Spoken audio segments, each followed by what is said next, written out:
Gamera, Guardian of the Universe, has not had the most successful decade, but here on What If Kaiju, we treat this beloved defender with the respect he deserves. In this What If series, we place him within the financially successful MonsterVerse to see how he'd evolve and interact with other titans. So to set the stage, I do want to stress that for this What If, I want to keep Gamera, at least his 90s incarnation, which I'll be using here, as close to his origin and the films as possible. I won't be including Legion or Iris, as I want this series to be centered as much as possible on Gamera. Another quick change I'm going to be doing is bumping up his weight to about 80,000 tons. This is just to make sure he's not getting tossed around, because if I kept his weight, he'd be about as heavy as wet tissue paper compared to his competition. Final quick note is that I'll be keeping Gamera separate from already established MonsterVerse lore, so he won't be like a secret titan that's already been in the universe. But if you do want a great video that does incorporate Gamera into the already established universe, I would recommend Kaijutopia checking out Tom's video on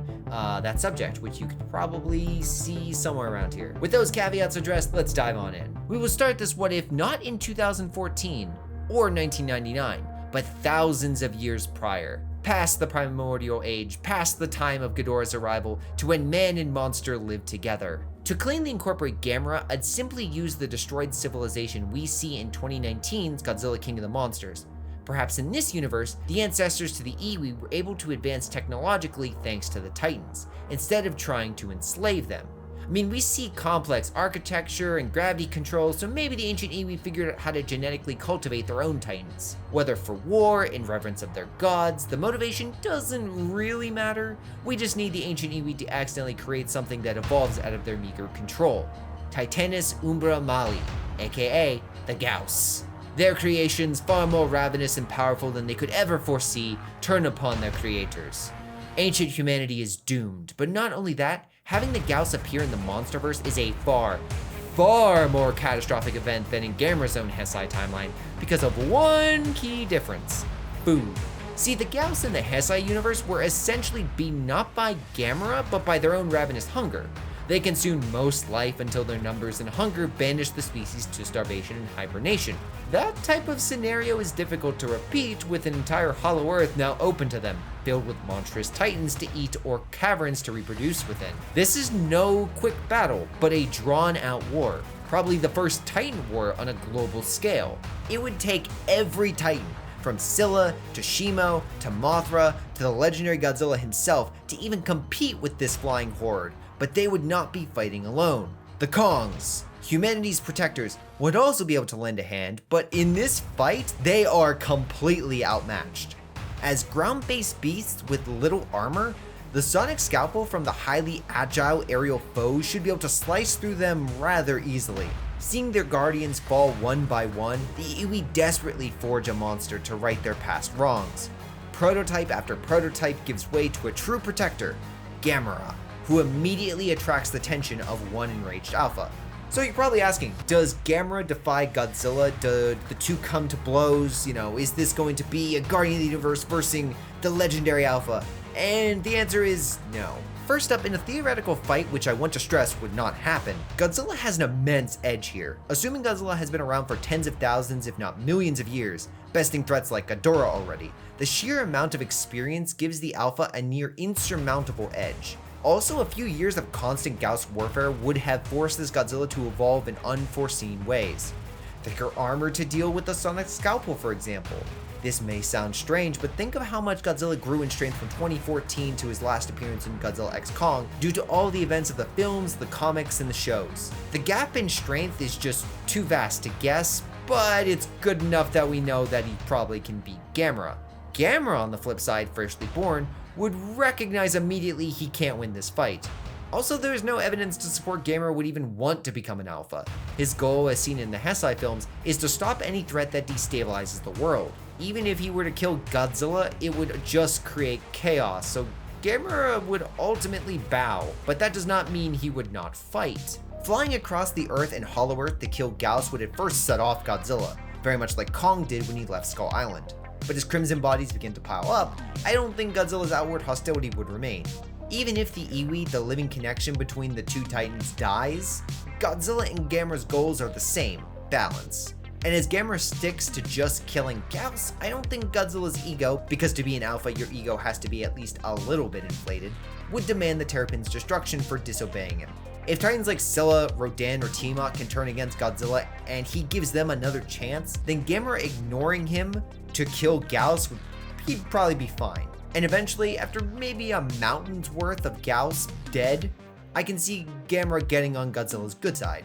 He wouldn't be equal to Mothra, but on a scale from, let's say, Draconic three-headed tyrant to Moth Guardian, your average titan being at the center, Gamera, just by assisting the Alpha bring back balance to the world, would sit comfortably on the ally side of that spectrum. So as the Gyaos are eventually called to a sufficient degree, forcing them to hibernate until the time is right, where does that leave Gamera? Well, I think he would just enter a deep sleep too, waiting for the day the Gyaos reappear. He may reawaken when something like the war against the Scar King occurs, but small events probably won't stir him from slumber. Two titans brawling would be acceptable noise to hibernate through, which leads me to the biggest issue with this what if, being the butterfly effect. A lot of titans are going to die because of the Gyaos, and that's actually the main problem of doing something like a what if in this scenario. For instance, what if Kong's ancestors are killed by a Gyaos? Or the Scar King dies to a random Gyaos, meaning no Scar King war, meaning Shimo is technically free?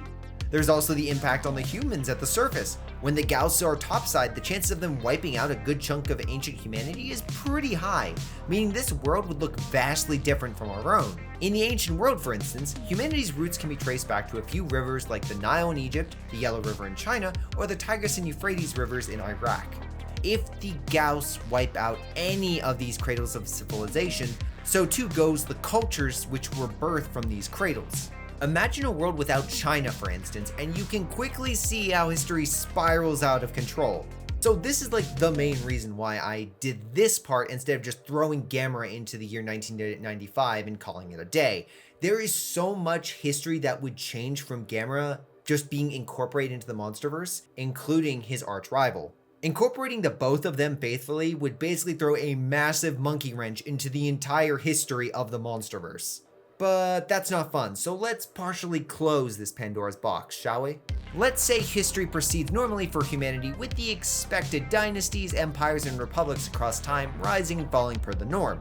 The Gyaos do not return in that time, allowing the Titans to fall into myth and legend. While humanity's history remains the same, I do want to stress that it does not mean the Gyaos-Titan War does not have long-lasting ramifications for this universe. The most consequential factor is there would be no Kong-Godzilla war. Scar King War, yes, and he'll be put in his place by Godzilla, but not a general Kong War, as while the species is crafty and powerful, the Gyaos would have singled them out as easy targets with their sonic scalpels. The great apes would be culled, forcing the few remaining members of the species to generally retreat into the depths of the Hollow Earth, with the Scar King, after his banishment, will retreat to the surface on Skull Island. A relatively peaceful few thousand years follows until the year 1995 rolls around, setting the stage for the events of the MonsterVerse films to take place. Let's dive into the modern day, specifically the year 1995. Humanity's negative impact upon the world, specifically pollution and the environmental destruction, signals the time of the shadow of evil to once again rise. Titanus Umbra Mali, aka the Gyaos. Himagami Island goes dark. Living shadows descend upon the populace, silencing every human voice upon the island as the ancient Gyaos spawn, long dormant within the island's interior, awaken from their slumber. And that basically is where the similarities between the film Gamera Guardian Universe and this timeline would kind of split off, because immediately Godzilla would sense this disturbance and come to raise the island. As explored in Godzilla Dominion, Godzilla's senses are extraordinarily refined. He would sense the Gyaos awaken and immediately bolt their way, raising the island within a day or two. Whatever juvenile Gyaos survived, they would be younglings at this point with no chance at winning against Godzilla.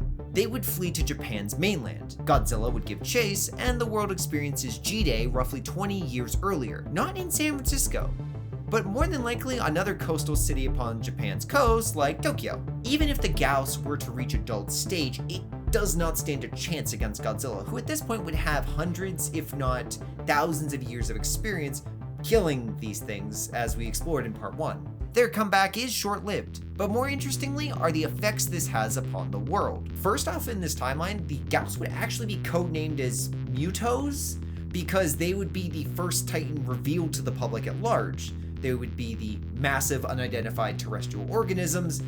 But unlike the parasites, the Gauss would have a far more disastrous public relation kind of nightmare scenario going on with their reveal. Monarch would be forced to expose itself and mitigate the panic. Because while the parasites in 2014 were hostile, sure, the fear factor across the planet would be tenfold of what it was in Godzilla 2014 due to the Gauss being flying ravenous wyverns which actively consume humanity. Now you're probably wondering what Gamera is doing during all this, and the answer is being actively watched by Monarch. With the organization fully aware that giant monsters exist, rumors or sightings of a massive, peculiar atoll in the Pacific would immediately attract their attention.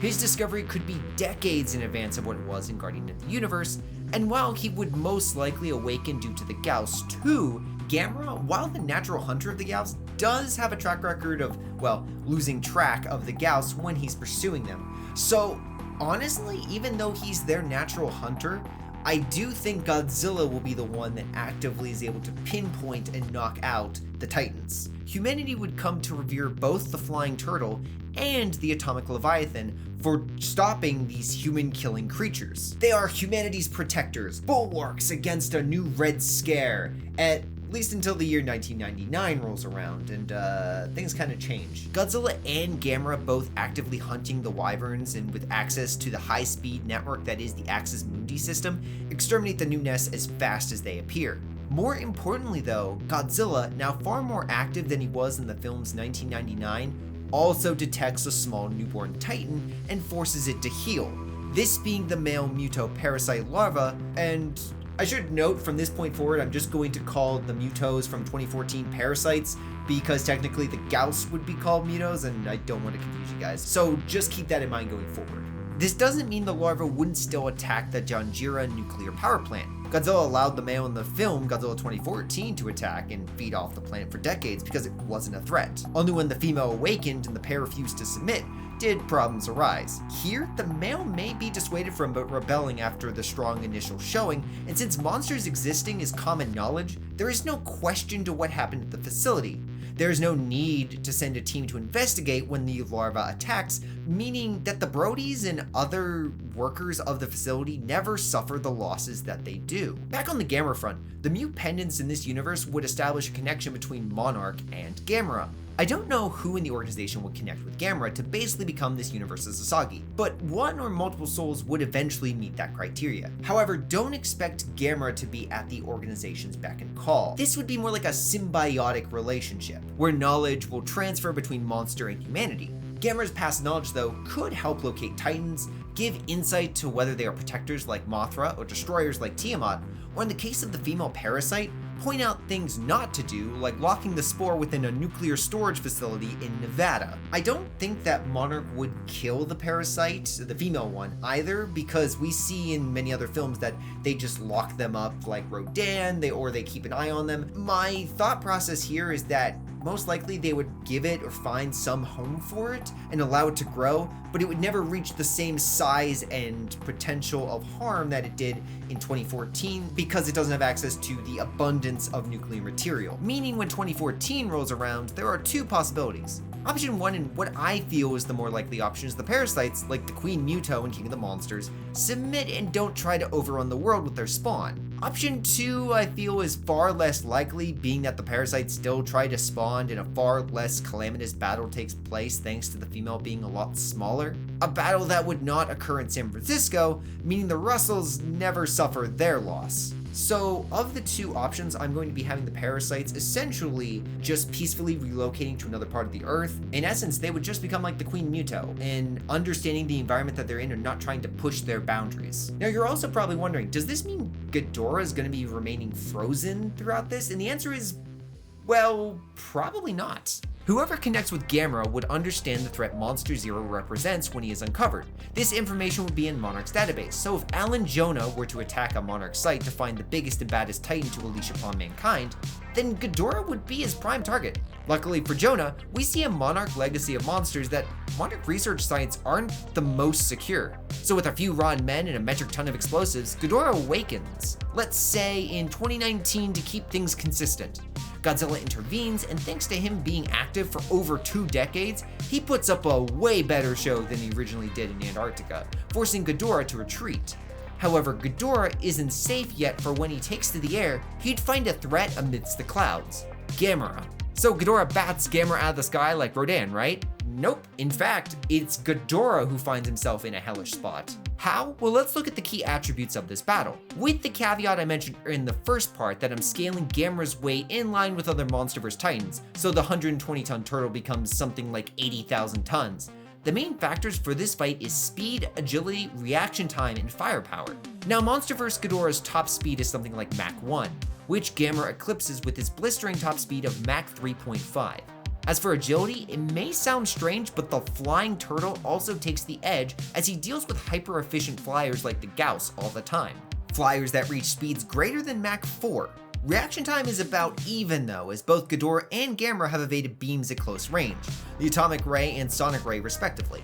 Finally, I'd give Ghidorah the edge in firepower, mostly because if his attack lands, Gamera will be taken out of the air. This is not to say Gamera can't do the same with enough fireballs, but Gamera needs multiple hits while Ghidorah just needs the one. All this is to say that while I think Ghidorah would dominate Gamera on the land, just like he did with Godzilla, in the air it is a completely different ballgame. Fire and lightning fill the skies. Lightning fails to strike Gamera again and again. Ghidorah is engulfed in churning plasma again and again. This doesn't kill or really much hurt Ghidorah all that much, but as the pair continue to plummet closer and closer to the ocean below, it turns out it doesn't need to be, for below the pair reside the shallow coast of Brazil, where the legendary Alpha awaits. Ghidorah is taken by surprise and submerged. Claws tear into golden flesh, and due to the distance, I don't think the Oxygen Destroyer will be close by to save Ghidorah this time. Within his own element and an environment Ghidorah is helpless within, Godzilla rips and tears until the dragon is no more, maybe with a little help from Gamera, ending Ghidorah's reign of terror just as it began. Alan Jonah slinks off to fight another day. Mothra never enters the fray, which means she doesn't die to Ghidorah, which really sums up what Gamera is able to do in this timeline. See, with the Earth having a second protector, it really just ensures that the loss that occurred in the first half of the MonsterVerse just doesn't really take place. Also, by forcing Godzilla to be more active, it also means more Titans can be brought to heal, like the parasites. Though as Ghidorah proved, some horrors just can't be prevented. They are inevitable. Until that inevitable threat rises, there is one threat that is going to arise and give the Earth a bit of trouble: Muto Prime. See, I kinda skipped over the events of Awakening in Part 2 due to the comics' loose ties with canon now that Monarch Legacy of Monsters is out. But even if we assume the events of the comics still take place, things don't go well for the Muto above all other Mutos. While her kids didn't die in Part 2, I doubt she'd approve of their subjugation. This would prompt her to fight Godzilla, and with his decades of activity, Godzilla should be strong enough to put Muto Prime down without any help. So if you accept Awakening as canon, Muto Prime is at best a speed bump for Godzilla before he faces off with Ghidorah. If you think the story isn't canon, well, nothing really changes. Which leads me to another Titan that you may have noticed has also gone unnoticed: the King of Skull Island, Kong. All things considered, nothing really changes for Kong with Gamera's inclusion in the MonsterVerse. While his ancestors were slain by the Gauss instead of by Godzilla, he doesn't know that backstory, so Kong's character and actions remain notably the same from Skull Island through the present day. That is, until we get to Kingdom Kong. See, because Ghidorah was stopped relatively early, the Hydra's atmospheric disruption doesn't lead the storm wall outside of Skull Island to become unstable.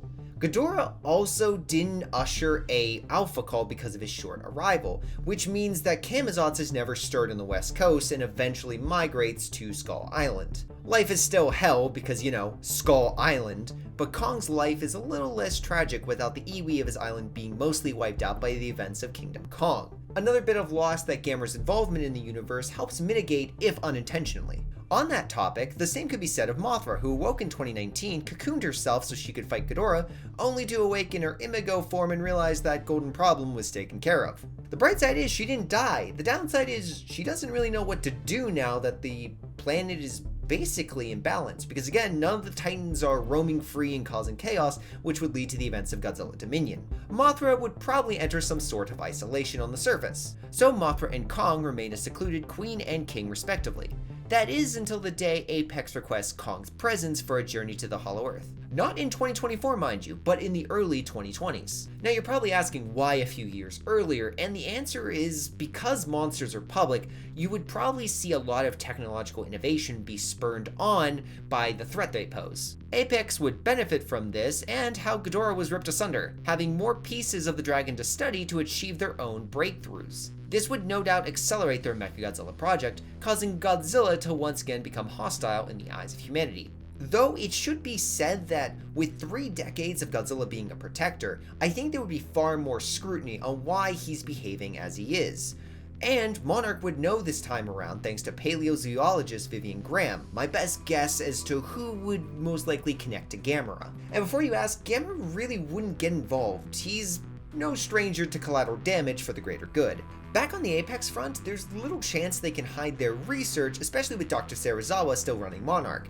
Apex needs a diversion of some sort, and what better diversion is there than Serizawa's own son feeding him false intel? A double agent, if you will, misleading his father that Alan Jonah is the one causing Godzilla to run amok, that he's trying to resurrect Ghidorah. Whatever the lie, whatever the false intel, it really doesn't matter. Apex just needs to keep up their ruse long enough, that way Monarch doesn't suspect anything. Because even with their technological progress, they still need a sample of the power within the Hollow Earth to fuel their Mechagodzilla project. Dr. Nathan Lin, just like in the film, is contacted to spearhead this expedition, and he happily agrees as long as he can bring his brother. You heard me right, his brother.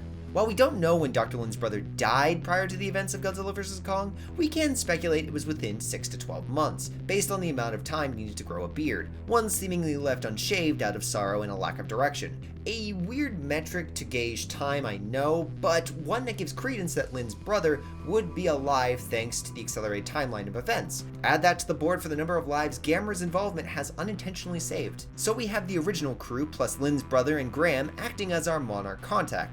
They set out with Kong, and this time, thanks to Serizawa's foresight, they have 2 contingencies for Godzilla instead of just crossing their fingers and hoping they can make it to the Antarctic research station before a certain Titan shows up. The first is actually thanks to the Russells, who are still a couple in this timeline.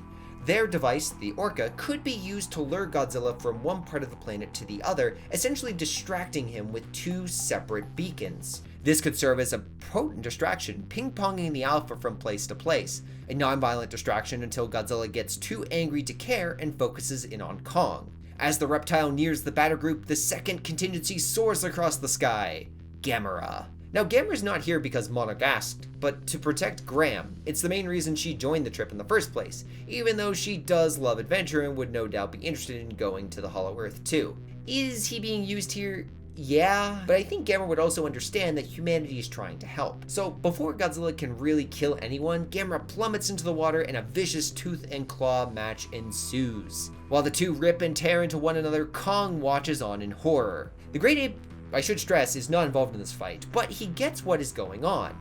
Gamera is protecting him and the rest of the fleet, buying them enough time for Kong to get to the Frigid Monarch base, because like with Ghidorah, Godzilla's in for a surprisingly difficult fight here. That might sound strange, but recall the environment. Gamera's natural thrusters can be used to maneuver through the water at a greater speed than anything Godzilla can achieve. Sure, no ram is going to put Godzilla down, but that isn't the Terrapin's goal here. He's focused on protecting humanity, specifically Graham, from the Alpha's fury, not killing the Titan. A sentiment which will eventually lead to Gamera's loss, as I can't say Godzilla would reciprocate such feelings to hold back. And with undeniably better durability, experience, and firepower, the Alpha will certainly come out on top. Will Gamera die here? Absolutely not. Even furious over Gamera choosing humanity over him, there is no way the Alpha will end the Guardian's life. A life spent balancing the Earth for thousands of years. The burns and wounds inflicted upon his supposed ally, a great many I should stress, will be the Terrapin's punishment, while a searing scowl bestows the Guardian a final warning not to cross him again. Godzilla gives chase to the Arctic, but he is ultimately too late. Kong and the rest of the crew enter the Hollow Earth, where we see a similar chain of events play out as they did in Godzilla vs. Kong. Before I do continue on with Kong's adventure, I do want to stress about Madison Russell, who, as you may have noticed, was not mentioned in the last part and most likely wouldn't be involved here. With her parents still together, there's very low likelihood that she would get involved in the conspiracy with Bernie to track down Mechagodzilla, or at least find out what Apex is hiding. So that whole subplot and the infiltration and the damage that will eventually be caused to Mechagodzilla from them will never happen. Just thought to clarify. Back to Kong, things play out like you would expect. He kills some local fauna, finds a temple of his kind, but unlike in the film, there is no axe to be found because the Kongs never had their big war with Godzilla and those like him. Remember, most Kongs and Godzilla-like titans perished from the Gauss, so weapons designed to fight Godzilla wouldn't exist in this universe. In their stead, another weapon of war would be found, a shield made from an ancient Gamera shell. No, Kongs and Gameras didn't clash in the past. These shields are from the prototype Gameras the Mew created before they ultimately perfected their Guardian of the Universe. The shells would act as a perfect bulwark against the sonic scalpels of the Gauss, something the crafty and ancient great apes would have been smart enough to use to their advantage. And as Kong currently sees it, the shield will act as a great way to stand up to the atomic fury one certain titan seems to spew. Then things play out like in Godzilla vs. Kong. Maya Simmons sends Hollow Earth energy readings back to her father and CEO of Apex, Walter Simmons, who finally has the perfect energy source for his Mechagodzilla project. Godzilla senses this transfer and he arrives in Hong Kong. He senses Kong deep beneath him and ultimately ignores him. Unlike what you might expect, Godzilla doesn't blast a hole all the way down to Kong. He's livid at the Great Ape, sure, but without a long-standing history of Kongs and Godzilla's fighting, I can't see him creating a hole all the way down to the Hollow Earth to basically put Kong in his place. There would have been a far smaller scale war in this timeline with the Scar King and the remnants of the apes, which were not killed by the Gauss. Thus Godzilla keeps his focus, and as the nearby mountain is carved away by a proton scream, does battle with Mechagodzilla, who just finished killing not only Walter, but Ren Serizawa too. Steel meets flame and claw meets steel. Rage engulfs the battlefield. Yes, I know what I did there. Yet those expecting Godzilla to retain his crown as king of the monsters may be in for a shock. On one hand, Godzilla is at full power here, and he has a few decades more experience and activity compared to the normal timeline. But, and this is a big one, without ever being supercharged, he's assuredly weaker than he was in Godzilla vs. Kong. Remember, he never got nuked in the last part because he was able to take out Ghidorah relatively quickly. So while he'd definitely do better than his cannon fight, he's still on the back foot, and Mechagodzilla definitely has an edge in this brawl. Blow after blow lands upon the Alpha, taking their toll on the King of the Monsters over this vicious fight. There is no question Godzilla is on the back foot, and as Mechagodzilla moves in for a killing blow, golden light marks the entrance of another Titan, Mothra. And in this brawl, she is the perfect Titan to help turn the tide with her hit and run tactics. But as the pair try to press their newly established advantage, Mechagodzilla unexpectedly retreats back into the mountain. The pair pursues, but to the shock of King and Queen, they find not one but two Mechagodzillas. Remember, Apex had access to 3 skulls, and while they don't have enough time to make 3 Mechagodzillas or even 2, there is another one under construction. A robot which the other Mechagodzilla is tearing into. The mech grabs the other skull of Ghidorah and smashes it into the complex's power source. The last traces of Ghidorah's cells absorb the radiant power. The air whirls. Hong Kong goes dark. When the dust settles, Mechagodzilla stands beside a freshly regenerated King Ghidorah, ready for round 2.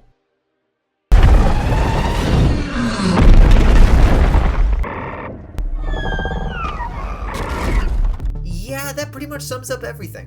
While Ghidorah's quick death in the second part, I doubt humanity, or Apex for that matter, would totally understand Ghidorah's insane regenerative abilities. Meaning a big enough power source, like the reactor meant to fuel Apex's main facility and charge Mechagodzilla, would probably be enough to supercharge the cells within an extra Ghidorah skull, and bring the draconic tyrant back to life for a vengeful round 2. A second round with Mechagodzilla by his side against an already battle-weary Godzilla. Mothra's aid, while appreciated, can't overcome the turning tide in this destructive 2v2. After a defiant last stand, Mothra is atomized by a proton scream. Scales and ash fall upon Godzilla, who is quickly set upon by Ghidorah, still hungry for power. Sadly, there are no allies here to prevent the inevitable. While imbued with immense power from Mothra's scales, there's no power source or radioactive fuel to ignite into Godzilla's burning state. Without that burning potential, Ghidorah will essentially starve the atomic saurian until his heart stills. Godzilla, alpha among titans, is dead. Now, this is not some type of state of hibernation or a coma. Godzilla is simply gone. Now, I will say I have seen a few what-ifs where Ghidorah spares Godzilla after draining him dry.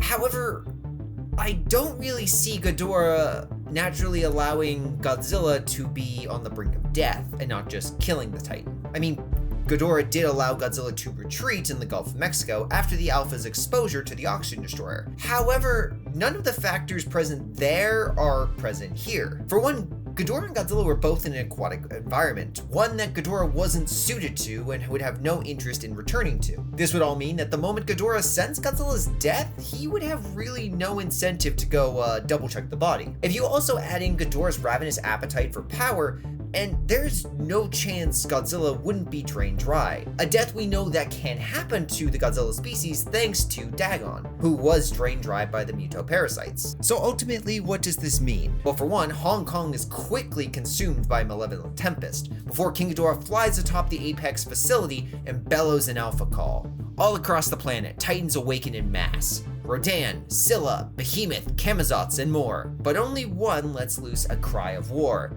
A rebuff to the Hydra's victorious cry. Fireballs slam against the city. Mechagodzilla is struck. Ghidorah is engrossed in a torrential inferno. When Machine and Monster gaze upon their attacker, they find Gamera amidst the carnage, having arrived too late to save Godzilla, but stubbornly ready to protect the Earth against the tyrannical pair. So now you're probably asking, does Gamera actually stand a chance? And the answer will not surprise you. No, with the caveat that I scaled Gamera to something close to like 80,000 tons, so that way he wouldn't weigh like wet tissue paper compared to his MonsterVerse competition. That buff would probably mean he is physically stronger than either Ghidorah or Mechagodzilla, at least in regard to pushing power. Remember, in his trilogy, he did after all clash against Legion, who was 5 times his weight, which means something like 400,000 tons in the MonsterVerse, and toss the Legion flower, which was 25 times heavier than himself. That ridiculous amount of scaling and probable copium aside, Gamera has never shown to be adept at close quarters combat, or effectively use that immense strength when something like the Super Gauss could get the better of him. Mechagodzilla and King Ghidorah, by contrast, have shown some impressive close quarters competency. So even if we assume Gamera is stronger than both of them, and again, that is a big if, each draconic enemy can use their better mobility and technique to easily get the better of the Guardian of the Universe, which is exactly Ghidorah's plan. With a fresh call, Ghidorah orders Mechagodzilla to attack, peeved but hungry for a bit of vengeance himself, as each would remember Gamera's part in the Hydra's last death.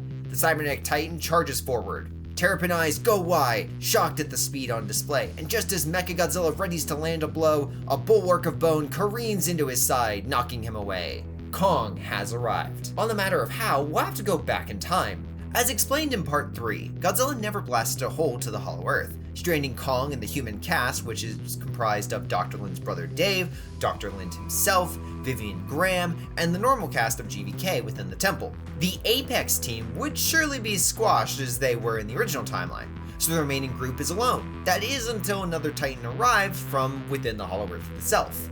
Mothra. This is actually the original Mothra, as seen in the movie Godzilla x Kong: The New Empire. She sensed the current upheaval too, and while she never offered her services in fighting Ghidorah or Mechagodzilla in the films, let alone ventured out of the Hollow Earth excluding to recruit Godzilla, I would argue Godzilla's death is the necessary key to force her to act. As to how she knew where to find Kong, I would thank her dormant connection to Gia, and the Hollow Earth Iwi's foresight giving her a helping hand. I mean, the tribe would have been ringing the alarm bells for some time now, especially if they knew about Ghidorah's resurrection, at least the second one, and Godzilla's death. Now, there are no direct portals from the Hollow Earth to Hong Kong. In fact, the closest hub is in Southeast Asia.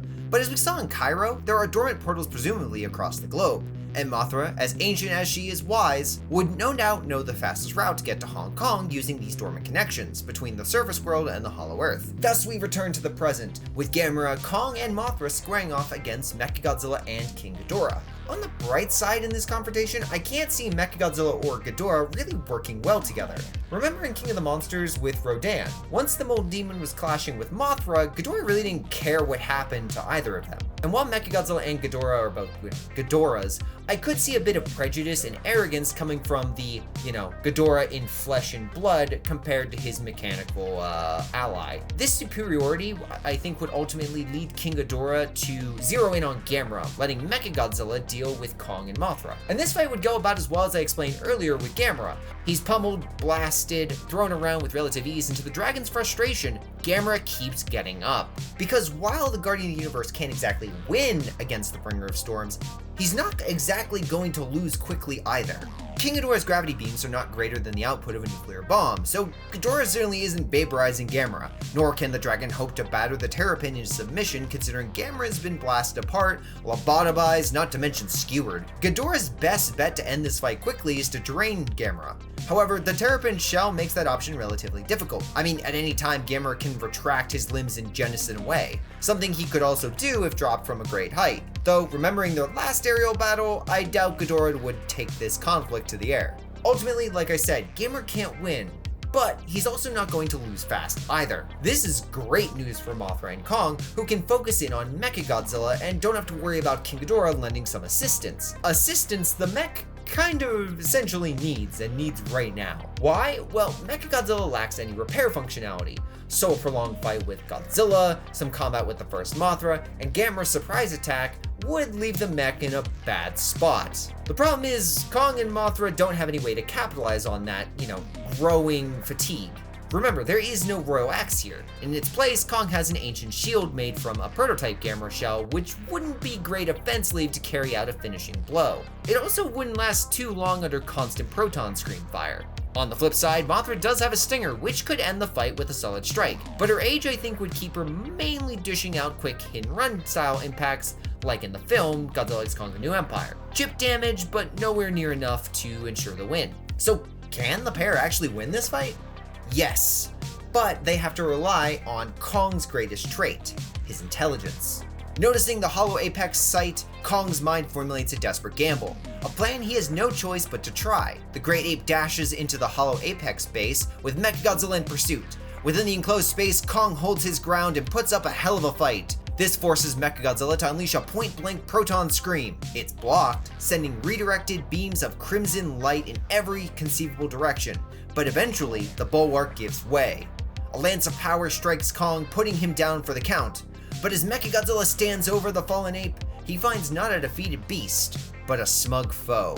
The ceiling, where the proton scream's beams had sliced through and diced through, are now starting to give way. A swift kick allows Kongs to rush out of the collapsing interior where the stunned mech is entombed beneath the mountain that was Apex's base. Mechagodzilla isn't beaten, he's just buried, and with all the damage he suffered, he can't easily escape. That obstacle is enough to give Kong and Mothra time to assist Gamera. Beaten, bloody, and bruised, only sheer stubbornness and willpower keeps Gamera from just dying. So as Mothra momentarily distracts Ghidorah, Kong comes to Gamera's aid just as the Heave, piloted by Dr. Lin's brother, flies beside the pair. Vivian Graham, Gamera's human priestess / contact as a reminder, relays a plan to Gia, who signs the information to Kong. Gamera can win this fight, he just needs time. And Kong, without a shield, without any weapons, will need to buy Gamera all the time he can to summon the necessary power to beat Ghidorah. Kong's attention momentarily flicks to Godzilla's dead body, so realizing the true challenge he's up against, Kong grits his teeth and agrees. As Kong jumps into the fray against Ghidorah, who I will stress has every conceivable advantage, again this is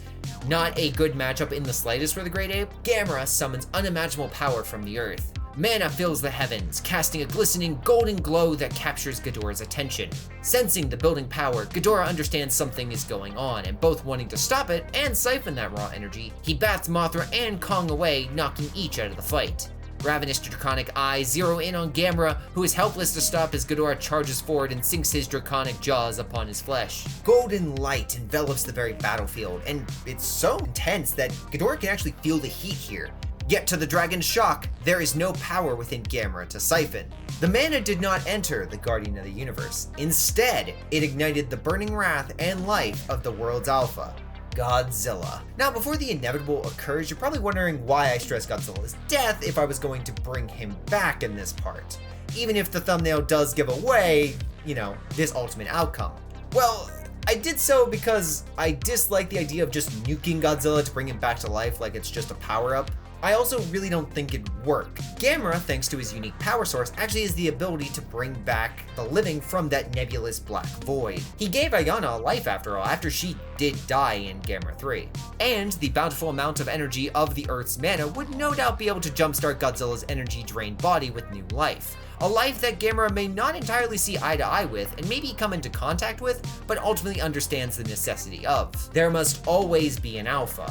And while he may not like Godzilla, thousands of years of working together has essentially made Gamera understand and give him the insight as to why he needs to be kept around. Burning golden power vaporizes Ghidorah to ashes, though Godzilla is careful not to atomize the trio around him.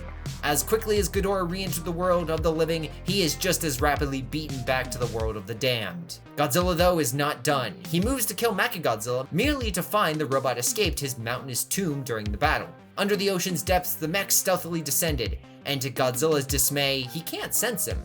Though furious, it is a battle Godzilla recognizes he must seek at another time, because at the moment he is just utterly spent. I mean, he's been fighting Mechagodzilla, Ghidorah, been brought back to life, used all that power. He's at his limit. Though before he departs, he shares a look of reconciliation with Gamera, understanding what the Guardian did for him. They're not good, not even close, but the Alpha understands, perhaps with the clarity only death can provide, that a change in the status quo is needed. Apologies for the brief interruption, but by far most of you are not subscribed. To stay up to date with the newest scenarios, please consider doing so. Thank you. Prior to Godzilla's departure to hunt down Mechagodzilla, the nuclear Leviathan would make something clear. See, while Gamera is stubborn and insubordinate and a pain in the king's side, he can't deny what the Terrapin did. Thus, begrudgingly, the shackles over Gamera are essentially lifted. No longer is he just allowed to go after Gauss, but he'll be able to bring balance when needed. A knight still under Godzilla's reign, but one able to intercede during times of crisis without earning his king's wrath. All of this shared with a huff and a glare between the two opposing titans. So Godzilla departs, as does the original Mothra. But this doesn't mean Gamera or Kong can rest easy, as they're in a bit of a time crunch. King Ghidorah's alpha call stirred every titan, ordering them to destroy humanity. Godzilla's death would also have thrown gasoline on this fire, igniting the desires of a black devil, Camazotz. Now technically I did mess up on this timeline, mainly with the fact that if there was no storm on the island, greater amount of research should have been able to been done on Skull Island, allowing the expedition to be set forth in this alternate 2021. But in this timeline, because maybe Camazotz was detected or some other factor, the seal on Skull Island was never popped. Problem is, with Kong gone, Camazotz smashes into the barrier and beats it like a drum, a war beat forwarding the devil's arrival on Skull Island. Kong can't hope to reach his home in time. Instead, Gamera, even battered and low on power, rockets towards Skull Island. Day turns to night. Camazotz arises. Gamera flies the few thousand-mile distance just in time, arriving to restore balance from the mammalian usurper and his minions. Gamera versus Camazotz. Who wins? Well, honestly, it's not that close of a fight. Is Gamera still wounded from Mechagodzilla and King Ghidorah? Oh, absolutely. But the thing is, his super regeneration should be able to mitigate those injuries in the few hours between those fights and this one. Couple that with Gamera's ability to absorb mana, which should also mitigate any lack of power he might be suffering from. What it ultimately means is that the Knight of the MonsterVerse isn't entering this battle with that great of a disadvantage. Camazotz, by contrast, even if we assume he could fly around Mach 1, would be fighting a monster that's almost 3 times as fast as himself. Not only that, but fighting a titan whose biggest rival is the Gauss, hyper-agile flying wyverns that are even faster than him. An overwhelming experience edge Gamera would thus have. Searing Plasma ends the Devil's incursion. Camazot's life silenced by Gamera's explosive fury. Peace would ultimately return to Skull Island, and you can add it to another batch of lives Gamera has saved in this timeline. But what of Mechagodzilla, you might be asking? What is the Revenant of Ghidorah's spirit ultimately doing around the world? The Battle of Hong Kong would have taken a toll on the mechanical killer. Energy drained, repairs desperately needed. Now for the latter, Mechagodzilla does have drones, which should be able to help if it can find the parts.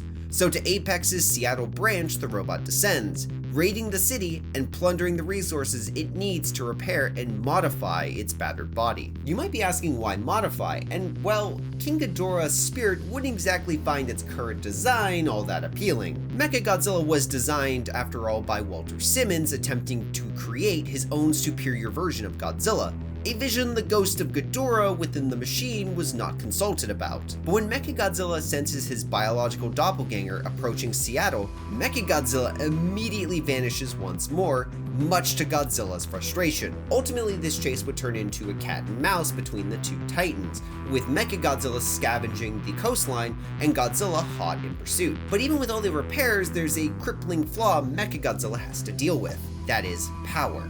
See, the machine can't fight, not without an influx of power. Now I know what you all may be thinking, we're gonna see an evolved Mechagodzilla, right, as he goes to the Arctic base of Tiamat to absorb energy.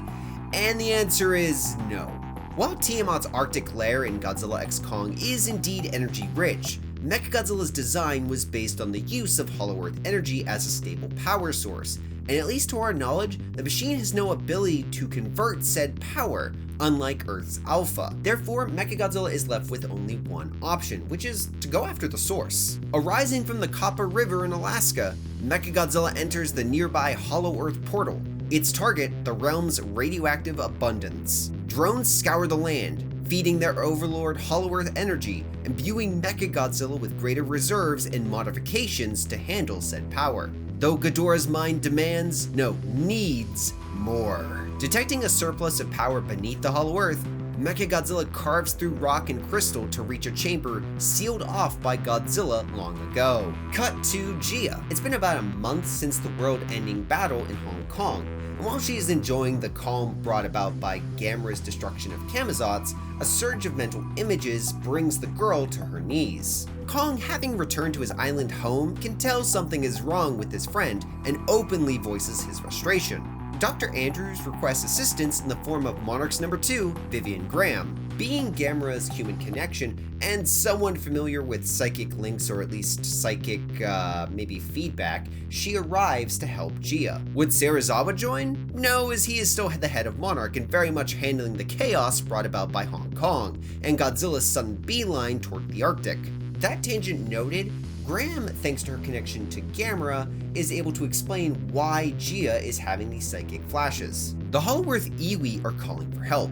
Mechagodzilla's in the Hollow Earth, and it just went somewhere which should have remained sealed. What's within, not even Graham knows. Remember, Gamera's role was restricted to killing Gauss. The Scar King War would have been Godzilla's problem, albeit a smaller one compared to the original timeline. A problem the Knight of the Monsterverse, though, now has to deal with. So ultimately, a new expedition is put together, with Vivian Graham, Dave Lind, Gia, Dr. Andrews, and Dr. Nathan Lind.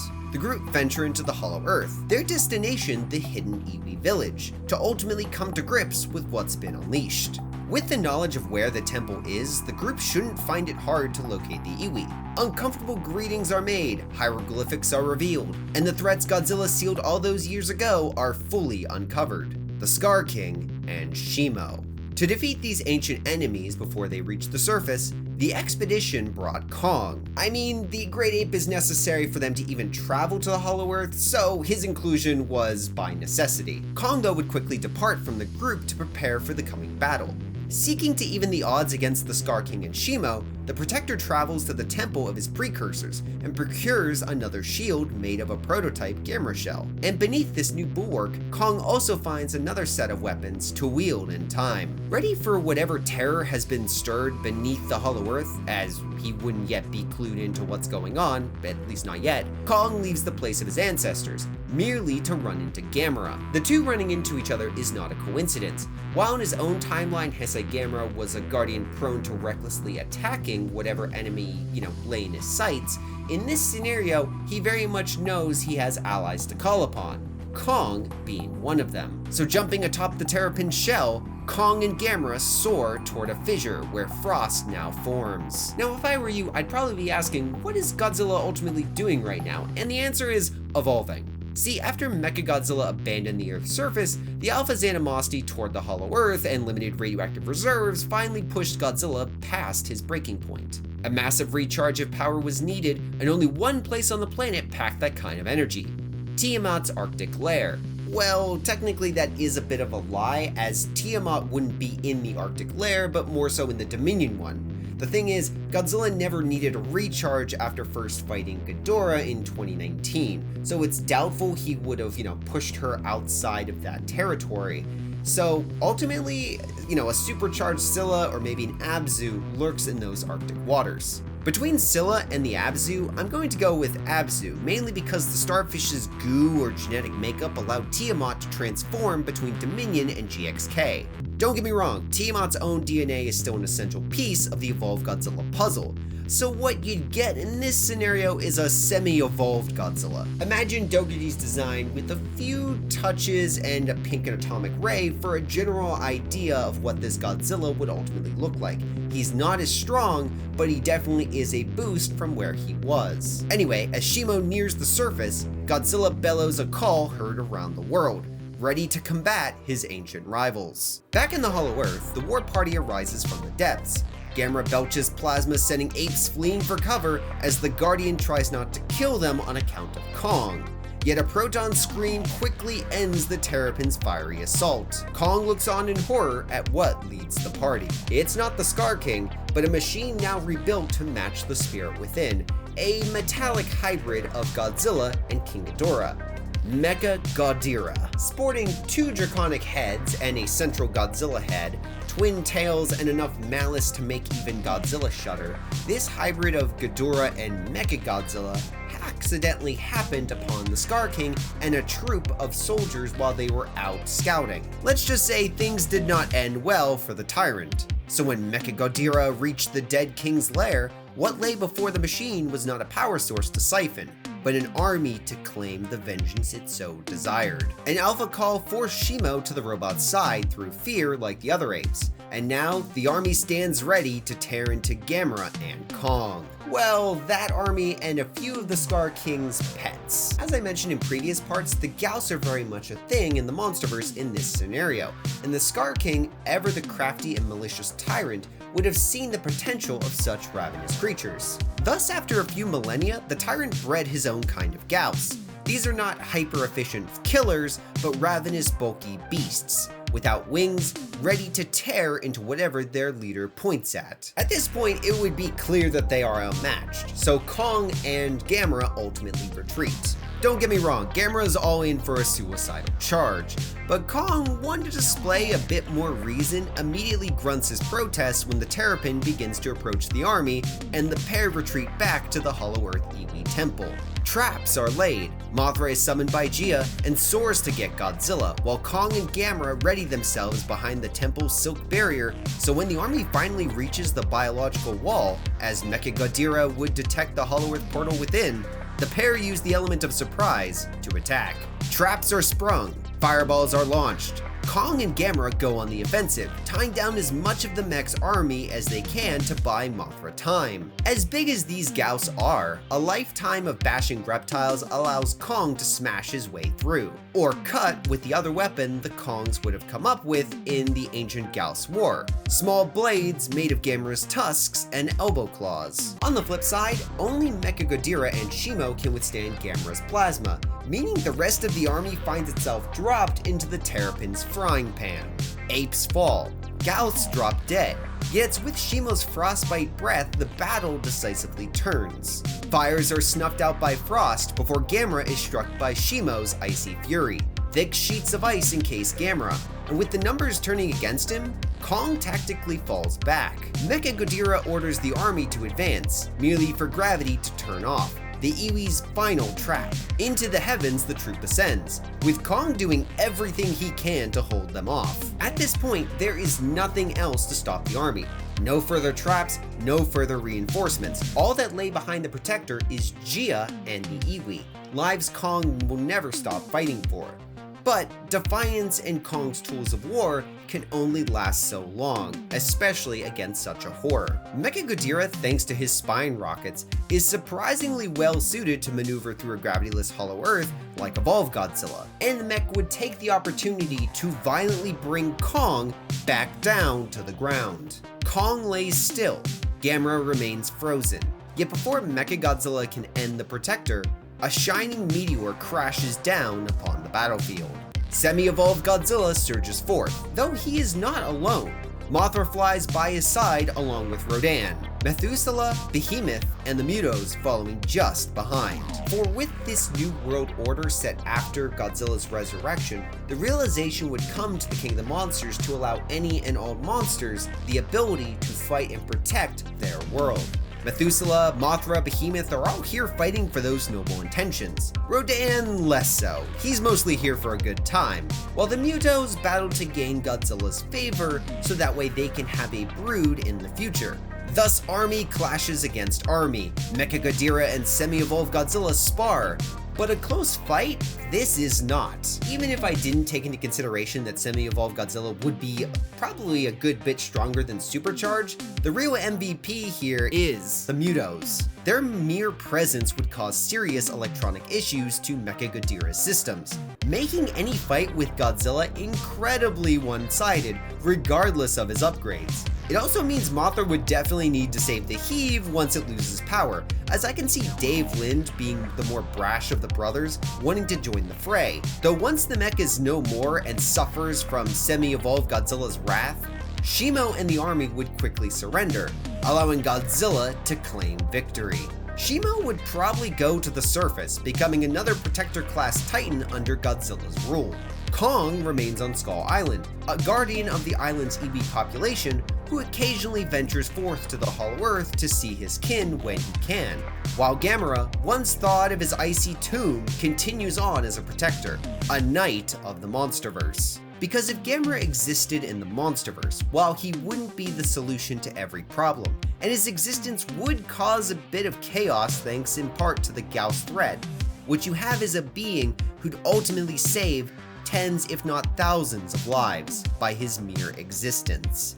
Lives like the Fords, the Mutos, the Russells, the Lin family, and millions more well into the future. A guardian the MonsterVerse would ultimately be thankful to have. And that concludes this What If, ultimately ending another universe until Supernova decides to force me to make another part as an extension to this. Next up on the docket though is what if Zilla was in the MonsterVerse? But if you haven't already, remember to like and subscribe. I'm GrayShot151 and I'll catch you all next time. Until then, later.